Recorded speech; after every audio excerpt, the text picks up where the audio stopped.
At one point or another, we have all come across a homosexual couple. What makes same-sex love so much different than heterosexual love? Many deem this as simple and not right according to religion. As many gays continue to fight for same-sex marriage across the country, I can't help but wonder, why isn't there a clear separation of church and state? It is the belief that homosexuality and gay marriage is a sin according to the Christian religion.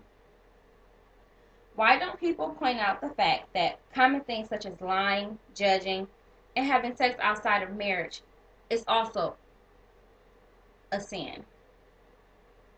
As a Christian, I acknowledge that this is a sin while also making it known that it does not bother me that homosexuals want to be married.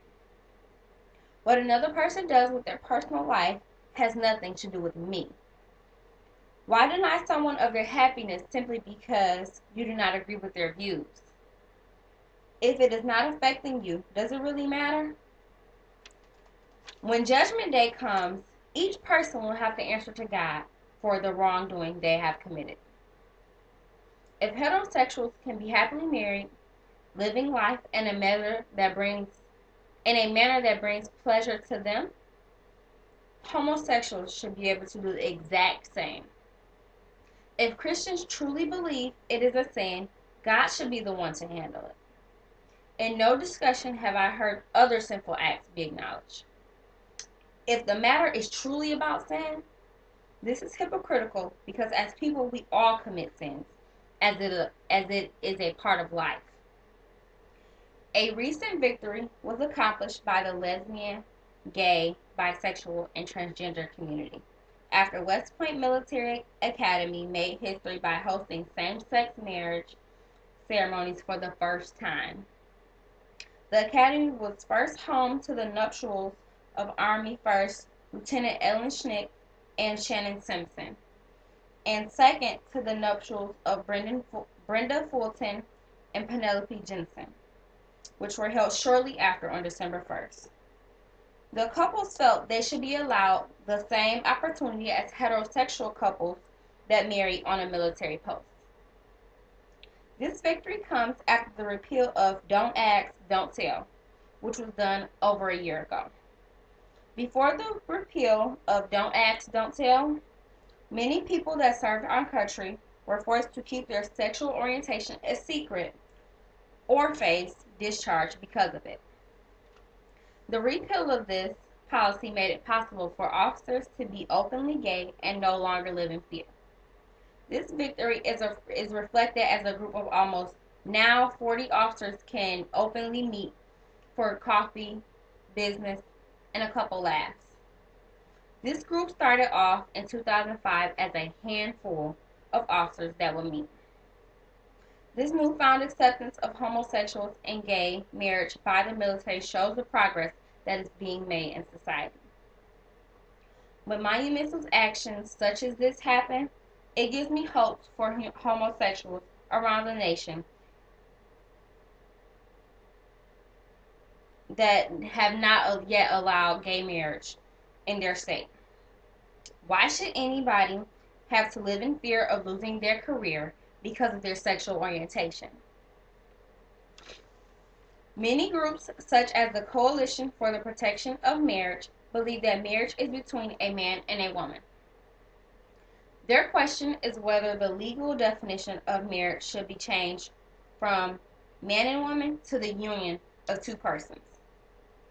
If homosexuals can have some of the same rights associated with marriage, why can't they have the simple title of marriage? As historic victories took place last month for gay rights supporters in the election, Gallup polls find that there is a growing acceptance among Americans towards homosexuals. More than one-third of Americans that were surveyed say their views have changed significantly over time towards gay marriage. 53% of surveyors support gay marriage and 46% oppose it. Why should individuals that lead decent lives, go to work pay taxes, and are not a disturbance to others, be denied marriage as if they are a foreign species. They're just like me and you. It makes me wonder if people would deny loved ones and those close to them happiness if they chose to engage in a homosexual union. Former Vice President Dick Cheney's daughter is openly gay and married. She married her partner earlier this year in June. Dick Cheney supported an effort by the Bush administration for a constitutional ban on same-sex marriage.